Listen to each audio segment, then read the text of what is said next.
Okay, I said I would do a quick video on how we installed this windshield wiper on this bent metal windshield.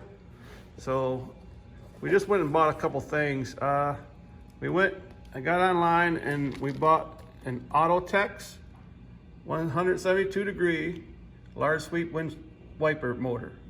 There's the part number right there. And when you go to their website, they do have a Polaris parts number that it's the same motor. I don't know what year Polaris, I'm not a Polaris guy, so I don't know anything about it. It just had a Polaris parts number. So there's that. And we went to the All Parts store and we actually bought 3 wiper arms to try to fit this motor, and we didn't find anything, so we ended up biting a bullet and paying Polaris 50 bucks for this wiper arm. The parts number is 2204915. But we did see on the wiper arm that it is a Almighty. It says Almighty on the side of the arm with a parts number up underneath. So you may be able to find the wiper arm a little bit cheaper. So you never know. So what you have to do on the outside, you have to drill this hole out right here, out to 3/4 of an inch. So that new shaft will go through that hole. And the only other hole you have to drill is one right here. And that is a 6mm bolt, fine thread, that bolts into the motor, like a support bolt for the motor. And that's all you have to drill. And that's where the bent metal one was bolted. We just plugged the hole, and this other one is just the same bolt to match the other side. So basically that's all we did on the outside. The wiper itself was the one that was on the original arm. Yeah, it fit perfect. You will have to, these bolts going across the top. It's a support angle that you'll have to pull out and notch for the new motor. So we'll go in here and there's the motor sitting up in there out of the way of the windshield. It sits just a hair crooked, and that's probably my fault for my hole on the outside wasn't perfect, and for that support bolt, and that's why she's a little crooked. So that's my fault. But if you installed it going the other way, it would hang down inside the windshield. So you don't want that. We notched it out. You can see where we notched it right there.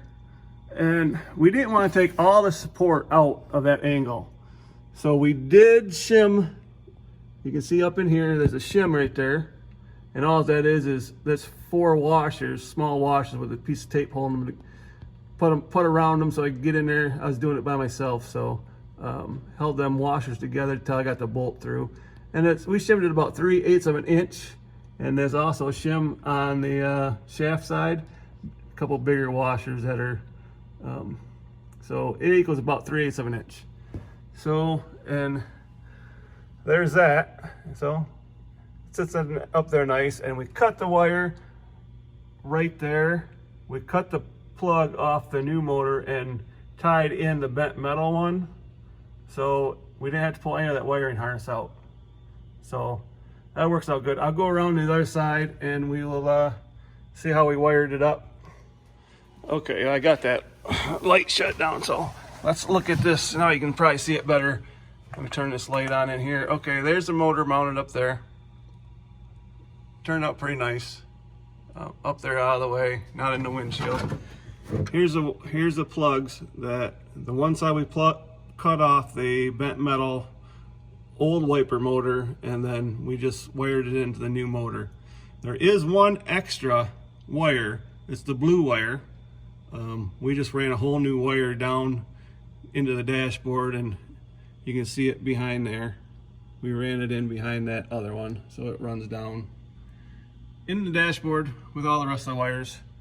The wires you'll have to figure out. Well, I got them figured out. And I'll let you know right now, coming off the motor, black is parked, and that hooks into the red one on the other side. The brown one out of the motor is ground, and that'll hook to the green one on the other side. The red one coming out of the motor is the high speed, and that attaches to the black wire on the other side. On the motor side, the green wire is low speed, and that'll hook to the white wire on the other side of the plug.